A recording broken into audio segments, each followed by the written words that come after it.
नमस्ते एवरीवन, मेरा नाम है अमृता सिंह और लास्ट के वीडियो में हम लोगों ने चर्चा की थी गणतंत्र दिवस और संविधान दिवस के बीच में अंतर क्या होता है।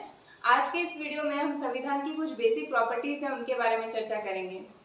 ठीक है, अब देखिए, जो हमारा संविधान है वो कई सारे स्रोतों से लिया हुआ है, उसके बारे में कई सारी बातें कही जाती हैं, उसकी काफ़ी सारी प्रॉपर्टीज है जिनमें से जिसे हम 2 पार्ट में कन्वर्ट करके पढ़ेंगे।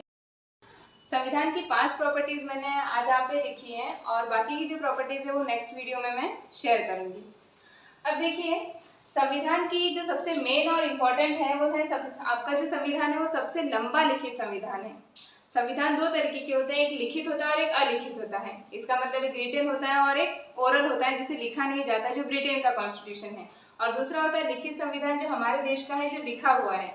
अमेरिका का भी लिखा हुआ है, लेकिन जो इंडिया का कॉन्स्टिट्यूशन है वो सबसे लेंथीएस्ट कॉन्स्टिट्यूशन है, सबसे बड़ा कॉन्स्टिट्यूशन है। अभी इतना लंबा क्यों, इतना बड़ा क्यों, इसके पीछे कुछ रीजंस है। जैसे आपका पहला भौगोलिक कारण होता है। भौगोलिक कारण मतलब कि आपकी जो इंडिया की फिजियोग्राफी है वो बहुत डिफरेंट है। इसमें मरुस्थल जैसे क्षेत्र भी हैं और इसमें कश्मीर जैसा इलाका भी है जहाँ पे ठंड पड़ती है। इसमें ऐसे इलाके भी हैं जहाँ पर सालों साल बारिश नहीं होती और ऐसे इलाके भी हैं जहाँ पर आए दिन बारिश होती रहती है, पूरे साल भर बारिश होती रहती है।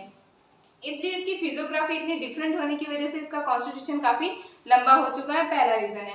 दूसरा ऐतिहासिक कारण ऐसा है कि जो 1935 का आर्टिकल था, जो ब्रिटेन गवर्नमेंट ने रूल किया था यहाँ पे, 1935 का जो आर्टिकल था, यह आर्टिकल की पूरी छवि हमारे कॉन्स्टिट्यूशन में हम लोगों को देखने को मिलती है।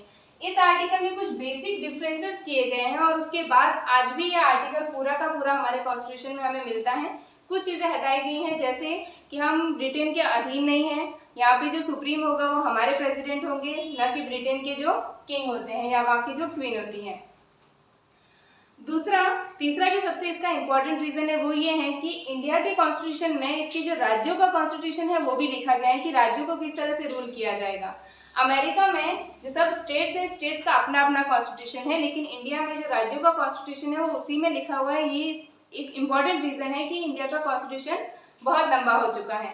इसके अलावा बहुत सारी चीज़ें हैं, जैसे कि जो प्रशासनिक चीज़ें हैं जो किसी भी कॉन्स्टिट्यूशन में नहीं लिखी जाती हैं, जैसे कि यूनियन पब्लिक सर्विस कमीशन, इसको लेकर के जो एक कमीशन है आपके देश का, इसके बारे में कॉन्स्टिट्यूशन में लिखा गया है। तो ऐसी कुछ प्रशासनिक सेवाएं, अखिल भारतीय सेवाएं, इनके बारे में भी आपके कॉन्स्टिट्यूशन में अनुच्छेद लिखे गए हैं, जिसकी वजह से एक लंबा संविधान बन चुका है। अब देखिए, दूसरा है कि कई स्रोतों से लिया हुआ है। इसका मतलब इसे हम लोगों ने अलग अलग जगहों से उठाए हैं।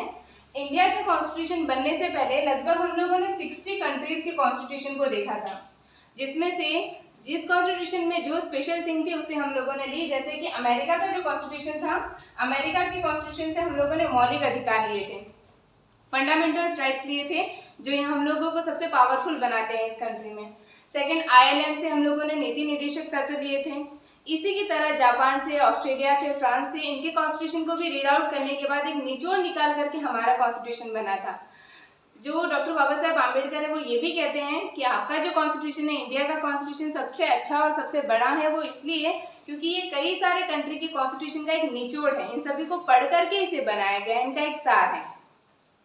इसलिए कहा जाता है कि ये कई सारे स्रोतों से लिया हुआ है। इसकी आलोचना में ये भी कहा जाता है कि आपके द्वारा बनाया हुआ नहीं, बल्कि ये तो उधार का संविधान है, उधार का कॉन्स्टिट्यूशन है। इसके साथ कठोरता और लचीलेपन का समन्वय।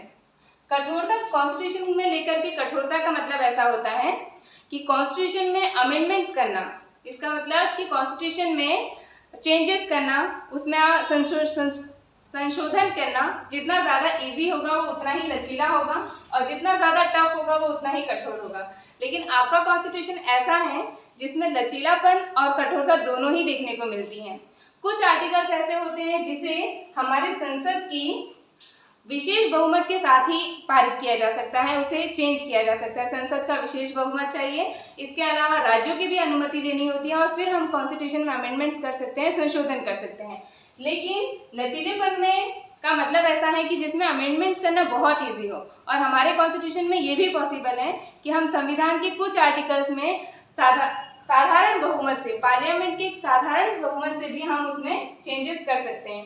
इसलिए इंडिया का जो कॉन्स्टिट्यूशन है उसमें कठोरता और लचीलेपन दोनों का ही एक मिक्सचर हम लोगों को देखने को मिलता है, जबकि जो अमेरिका का कॉन्स्टिट्यूशन है वो सबसे ज़्यादा टफ है, उसमें अमेंडमेंट्स करना बहुत ज़्यादा स्ट्रिक्ट रूल्स हैं उसके लिए। फोर्थ जो सबसे इंपॉर्टेंट है वो है एकात्मकता और संघीय स्वरूप का सम्मिश्रण।